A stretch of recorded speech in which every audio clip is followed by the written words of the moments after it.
Hi, I'm Mark Morehouse from the Cedar Rapids Gazette. Here's Jeremiah Davis from the Cedar Rapids Gazette. This is our 3 and out today. Iowa has to flush a considerable disappointment from last week, let's just put it that way, and fly out to Rutgers. It's a time zone game, it's a weird game. I really liked what CJ Beathard said. You know, these guys have different ways of processing. Yeah. It's just funny because I come off the field, see my family, they're waiting for me at the end, and I'm all down. We're down. We just lost. And my sister, she's 6. She comes and says, "Hey," she calls me Goo. She said, "Goo, guess what?" And I'm like, "What, Tatum?" And she's like, "I got 3 pictures with Herky today." And I'm like, she has no idea what just happened. It's just so. I mean, it's like innocent moments like that realize. You realize. The world's gonna keep spinning and life goes on, and at the end of the day we've got an entire season ahead of us, and we just got to use that to motivate us. And that brought him right back to reality, to life, and good story, a good little perspective moment. Almost necessary, right? Absolutely.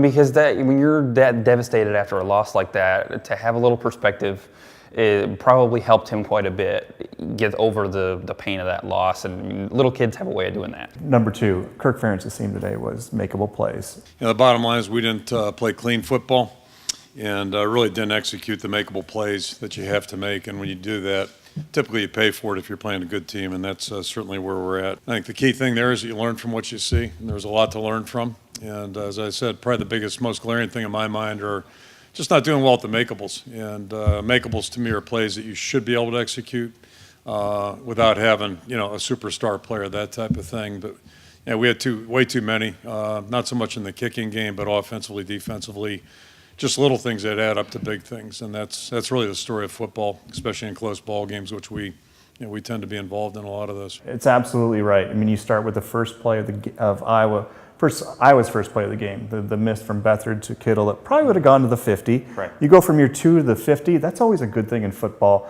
The hold in the second half, that was a 14-point swing. I mean, right. Iowa's going to have the ball inside the 5, holding on George Kittle, comes out, and then North Dakota State scores the next drive. Right. Huge momentum swing. Definitely, and I think that was a theme not just with Kirk Ferentz, but with the players today too, was the idea that for whatever reason, mental mistakes plagued them. And none of them really had an answer for why, which is interesting to me, but it caught up with them over and over and over, and that's not really a hallmark of a Kirk Ferentz coach team, at least I don't No, you're right, and defense had little things that North Dakota State did, changed the keys, gained them a step here and there. Offensively, I asked a lot of the linemen about blitz, picking up the blitz.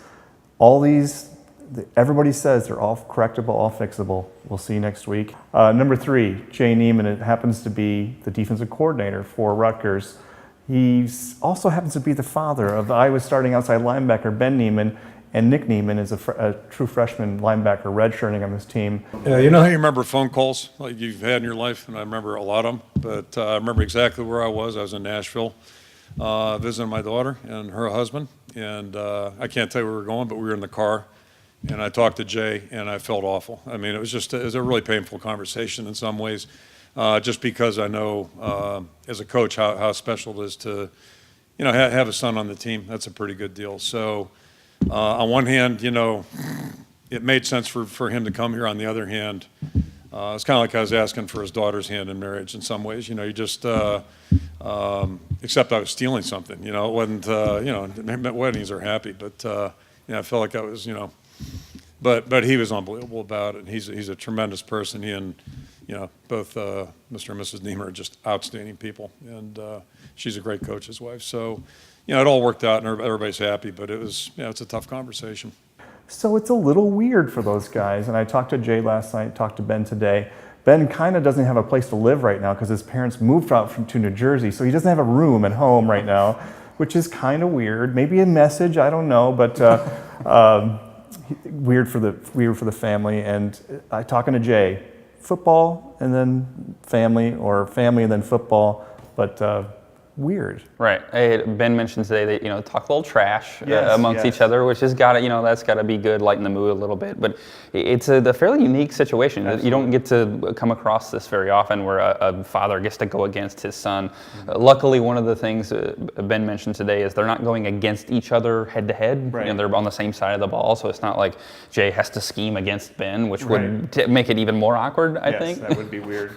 I did ask Riley McCarron, wide receiver, after, during his press conference, what Ben's dad might have cooked up for him, and he smartly brought up, oh yeah, he was at Northern Illinois back in 2013 when they happened to win at Kinnick Stadium, so that was a little weird for everybody. It's a weird week. Iowa's playing Rutgers for the first time at Rutgers. A lot of family ties there. AJ Blazek, former Hawkeye, offensive line coach out there. A lot of weird ties for these programs. Let's see how it goes Saturday. For sure. It'll be interesting to watch.